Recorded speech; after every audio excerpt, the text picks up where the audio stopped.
নামটা শুনলেই আমাদের চোখের সামনে ভেসে ওঠে গোলাপি পাথরের সব অসাধারণ স্থাপত্য, তাই না?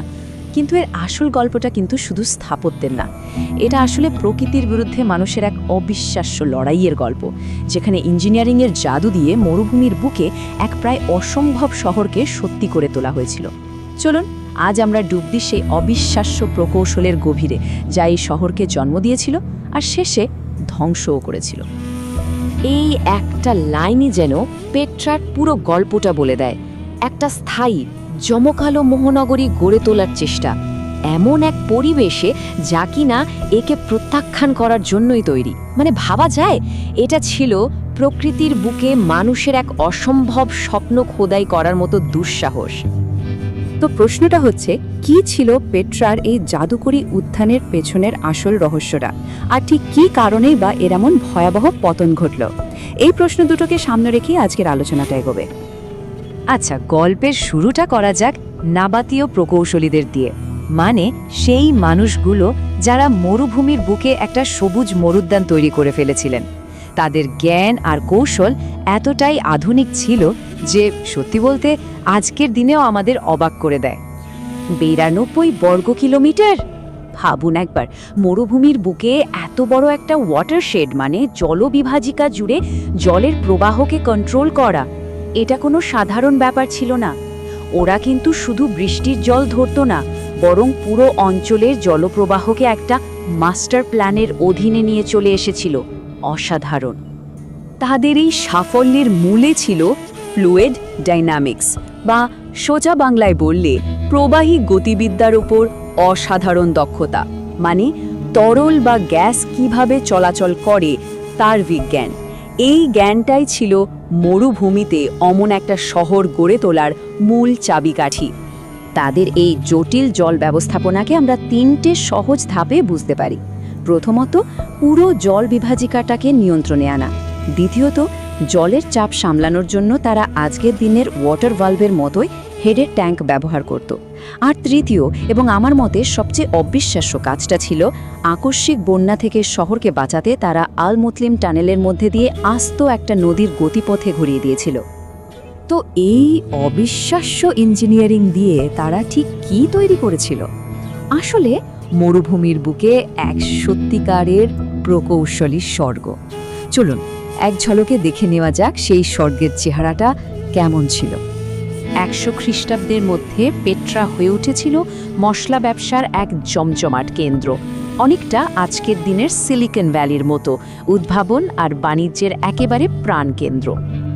একবার কল্পনা করুন, মরুভূমির মাঝখানে এমন সব বিলাসিতা যা প্রায় অসম্ভব মনে হতে পারে। অলিম্পিক পুলের চেয়েও বড় সুইমিং পুল সহ বিশাল বাগান, পাহাড় খোদাই করে বানানো 6000 আসনের অ্যাম্ফিথিয়েটার, আর পাথরের তৈরি বাড়ি যা কিনা প্রাকৃতিক প্যাসিভ কুলিংয়ের মাধ্যমে ঘর ঠান্ডা রাখত। এক কথায় অবিশ্বাস্য। কিন্তু সব অসাধারণ গল্পের মতোই এখানেও একটা পতনের অধ্যায় আছে। আর পেট্রার পতন কিন্তু কোনো হঠাৎ ঘটে যাওয়া দুর্ঘটনা ছিল না, বরং এটা ছিল ধীরে ধীরে ক্ষয় হয়ে যাওয়ার এক করুণ কাহিনী। পেট্রার এই পতনের পেছনে দুটো বড় ঘটনা ছিল।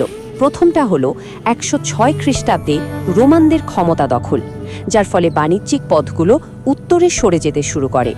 আর এরপর 363 খ্রিস্টাব্দের এক ভয়াবহ ভূমিকম্প, যা বলতে গেলে শহরের মেরুদণ্ডটাই ভেঙে দেয়। পতনের প্রথম কারণটা ছিল অর্থনৈতিক। দেখুন, শহরের এই বিশাল জল ব্যবস্থা টিকিয়ে রাখার খরচ ছিল আকাশছোঁয়া। পাইপলাইন পরিষ্কার রাখা, বাঁধ মেরামত করা, এসবের জন্য প্রচুর অর্থের দরকার ছিল। কিন্তু যখন বাণিজ্য পথে সরে গেল, তখন আয়ের উৎসও তো শুকিয়ে গেল। শহরটা চালানোর মতো পয়সাই আর রইল না।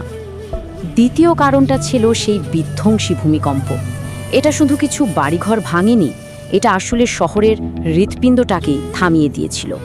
জলের যে জটিল ব্যবস্থাটা পেট্রাকে বাঁচিয়ে রেখেছিল, সেটাই এমনভাবে ধ্বংস হয়ে গেল যে তার সারানোর কোনো উপায় বা সামর্থ্য কোনোটাই তাদের ছিল না। ওটাই ছিল পয়েন্ট অফ নো রিটার্ন। আর এখানেই প্রকৃতি তার চূড়ান্ত প্রতিশোধ নেয়। বাঁধগুলো ভেঙে যাওয়ার পর যে আকস্মিক বন্যাকে নাবাতীয়রা এতদিন ধরে আটকে রেখেছিল, তার সশব্দে শহরে ফিরে আসে। যে জল একদিন পেট্রাকে জীবন দিয়েছিল সেই জলই তাকে ধীরে ধীরে পলির চাদরে ঢেকে দিয়ে চিরদিনের জন্য যেন কবর দিয়ে দিল। শেষ পর্যন্ত মরুভূমি তার হারানো সাম্রাজ্য আবার ফিরিয়ে নিল। কিন্তু পেট্রার এই উত্থান আর পতনের গল্প আমাদের জন্য কি শিক্ষা রেখে গেল?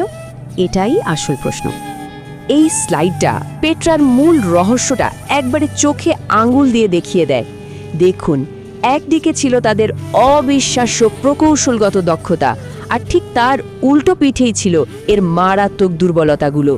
বিপুল রক্ষণাবেক্ষণ খরচ, প্রাকৃতিক দুর্যোগের সামনে অসহায়ত্ব, আর বাণিজ্যের ওপর প্রায় শতভাগ নির্ভরশীলতা। মানে এটা যেমন সাফল্যের এক চরম উদাহরণ, তেমনই নিজের ক্ষমতার বাইরে যাওয়ার এক সতর্ক বার্তা। আর এটাই আমাদের আজকে সবচেয়ে জরুরি প্রশ্ন। আমাদের আধুনিক শহরগুলোও তো এক একটা প্রকৌশলের বিষয়, তাই না? কিন্তু এদের কোনো একটা জরুরি সিস্টেম যদি ভেঙে পড়ে, পেট্রার মতো ইতিহাসের পাতায় হারিয়ে যাওয়া থেকে এই শহরগুলো ঠিক কতটা দূরে দাঁড়িয়ে আছে? প্রশ্নটা আমাদের সবার ভাবার জন্য রইল।